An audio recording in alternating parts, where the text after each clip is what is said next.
Hi, it's Hannah. I am back to do my first official pregnancy update for baby number 3. Around 9 months postpartum, we were like, okay, well, what are we gonna do now? So me and my husband talked about it and we decided, we are kind of open to whatever happens. We're not gonna stop anything, but we really also didn't really expect anything to happen right away. Didn't try or anything really. And lo and behold, by my son's first birthday, I was pregnant. We didn't know until 4 days after his first birthday, but that's when it happened. So as we were starting to process all of this, I had thought about tons of things. I was kind of mentally preparing to have another VBAC and kind of wanted to be prepared for what my birth wanted to look like this time, just based on my previous experiences. I had spent a lot of time thinking about it. I'd even thought really hard and long about maybe doing a home birth or a birth center birth. As I discussed in my previous video, I ended up deciding on getting a doula, but just keeping a doula available all the time. But I did really consider doing home birth and having midwifery care and potentially, hopefully, having a lot more kind of physiologic support, basically. I really think that that is a great choice for some people, and I'm not really against it at all. Obviously, I almost did it myself. For me, it looked like it was going to be a lot more expensive than doing my insurance through a hospital. And B, for me, I just knew my personality. I'm kind of anxious. The anxiety that I might feel about just the what ifs if the extreme situation did come up, like I ended up having a uterine rupture, and I was going to be stressed out at the thought of that. And it was probably not worth that stress for my personality to be out of the hospital.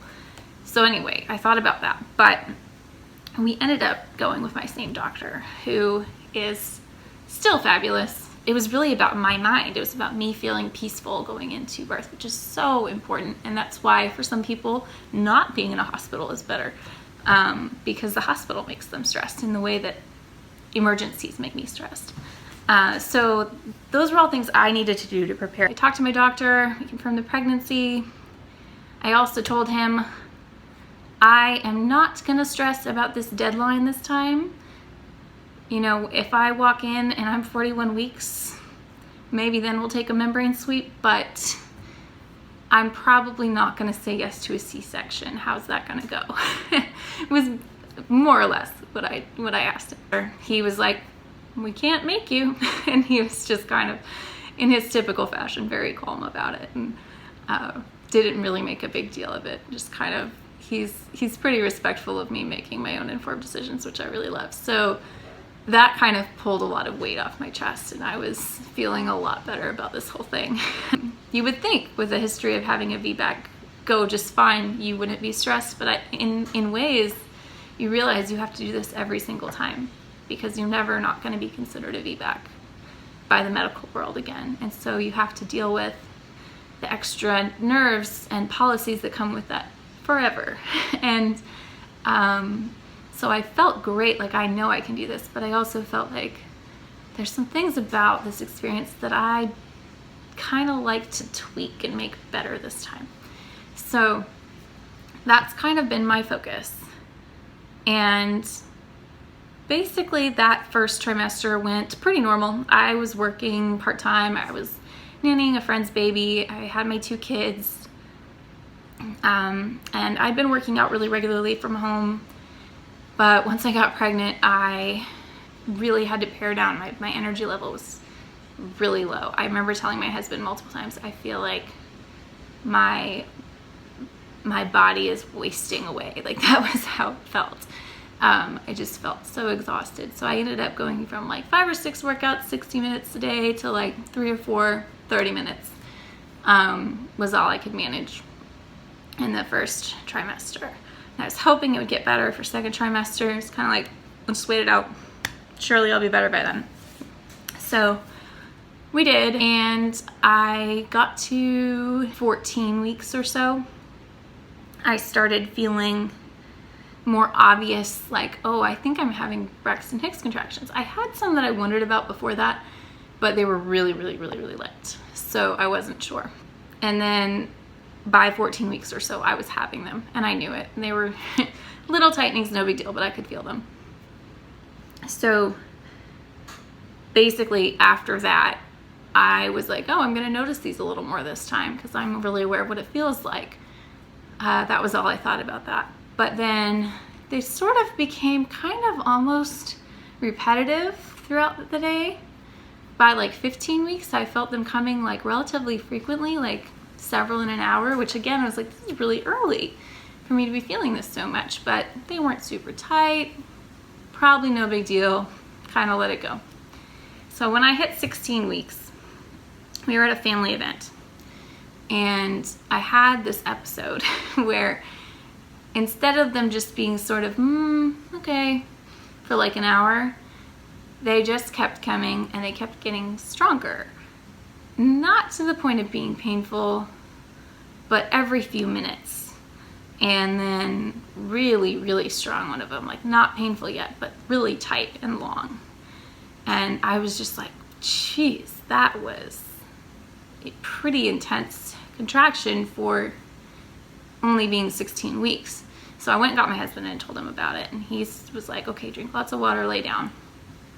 And he kind of watched the kids for this time.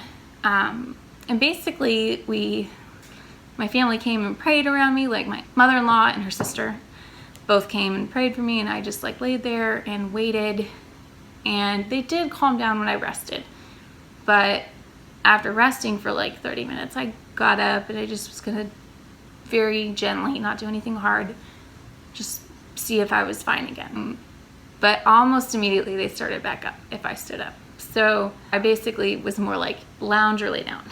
So I did that for hours during this, and we were just chatting and talking, and I managed to socialize, and my husband was really great, and he just kind of took care of the kids.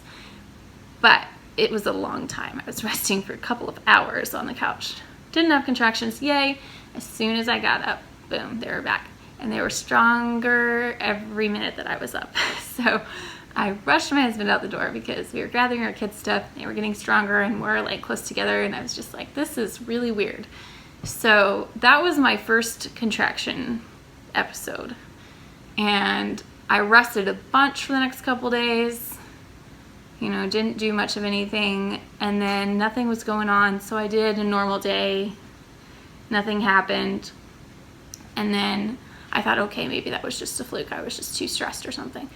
And so we went back to normal life, and I did my normal exercise routine, which was still less, and my normal work and everything. And for another week and a half, so to 18 weeks, basically, I was fine. We thought everything was okay. And then at 18 weeks, I got up in the morning and basically immediately started having contractions from walking around at all or being up or doing anything. And that lasted for 2 days straight. So that was like, okay, that's gonna be rough. I don't know what's going on here, but this is really lasting a long time, and I can't even do anything, pretty much. So I forgot to mention, the first time we did check with the doctor, he checked to see if anything was looking weird. He said my cervix was not getting shorter or anything like that, so nothing was happening from the contractions that was concerning, so we just left it. But I called back because 2 days was a long time. And this time they decided to bump up my 20-week anatomy scan to just the next day. So we went in and I got that done. And everything still looked fine. But they talked with me a little bit because we were planning on going on this trip. Me and my husband were going to go on a baby moon at 20 weeks to England. And we were going to have someone watch our kids, and we were just going to go, the two of us. And I was concerned about the amount of walking we might do and whether I should travel, and we really didn't want to have to cancel the trip because we'd already been planning this, we'd already paid for the tickets, but we also just didn't want to be irresponsible, basically. So I talked to the doctor about it, and he's like, well, I mean, really conservatively you wouldn't go, but it's probably, you know, he ended up saying, if you want to go, here's what you should do. And, you know, it's unlikely that anything will happen. So we went with that. but obviously he couldn't guarantee nothing was going to happen. So I was like, I understand. I asked him, I was like, so do I really need to stop what I'm doing when these are happening? Am I overreacting to these? Is this just normal? And he said, just go ahead and keep resting as much as you can to get them to stop when they're happening, because obviously we don't want to find out that you go and go and go and end up going into preterm labor, was basically what his opinion was. So we did plan to just alter our trip a little bit. We changed what we planned to do to be less walking around, less active, more getting rides places, Ubering, that kind of a thing, in order to help avoid problems with the whole contraction issue. So that was what we did. That was our plan. And then I also gave up any sort of formal exercise. So that was all just the discussion I had with my doctor. So from 18 weeks on, I haven't had any normal exercise routine. And I've basically, anytime I have repetitive contractions, I basically stop what I'm doing and rest. Which happens periodically. It's kind of gotten more frequent the farther along I get. But it did affect our trip. I was very uncomfortable for parts of that trip, but we also had a lot of fun. We got to see a lot of cool things. We were glad we got to go. Maybe I'll go into that trip in a different video, but suffice it to say, we had to moderate a lot what we did in order to avoid hitting a lot of heavy contractions. So after that, we got back, went back to normal life. Just anything I could kind of dial back on, I did. So that's what's been going on. I have kind of simplified our life. I order groceries to be delivered to the house. We have simpler meals a lot of the time. Occasionally, I still do something gourmet because I love to, but it's a good day when I do that. Most of the time, we're trying to keep it really simple. Use leftovers of those fun cooking days for when I'm not feeling so good, that kind of thing. And overall, I'm probably dealing with that better than I would have thought before having kids. It's hard. I don't like feeling unproductive, and sometimes I just have to sit on my hands and not do anything all day. But I feel like there's a lot of value in making this baby safe, and that helps a lot.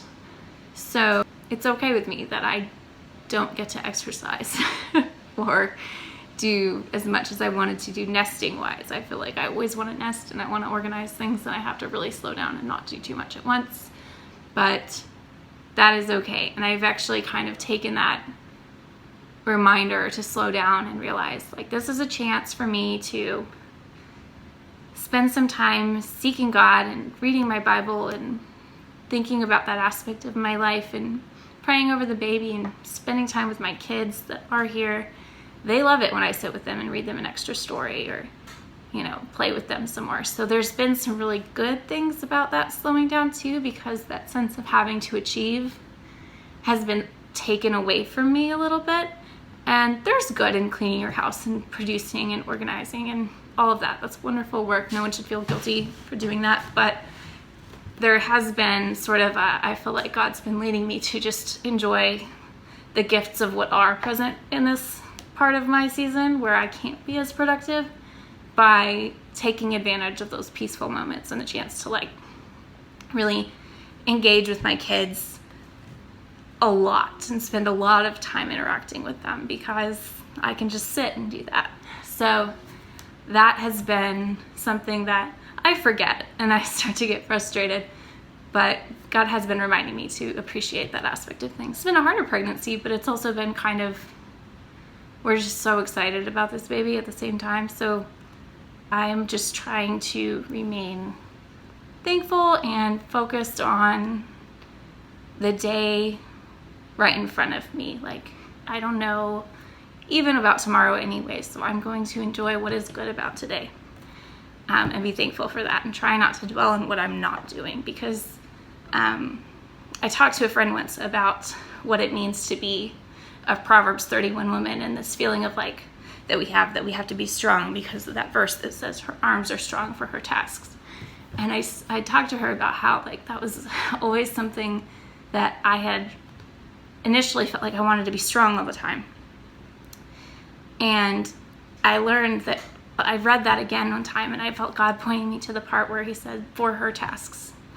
And I think that that is really important, because right now my task is to take care of this baby inside me and to take care of my family. And so for this day, I have what I need.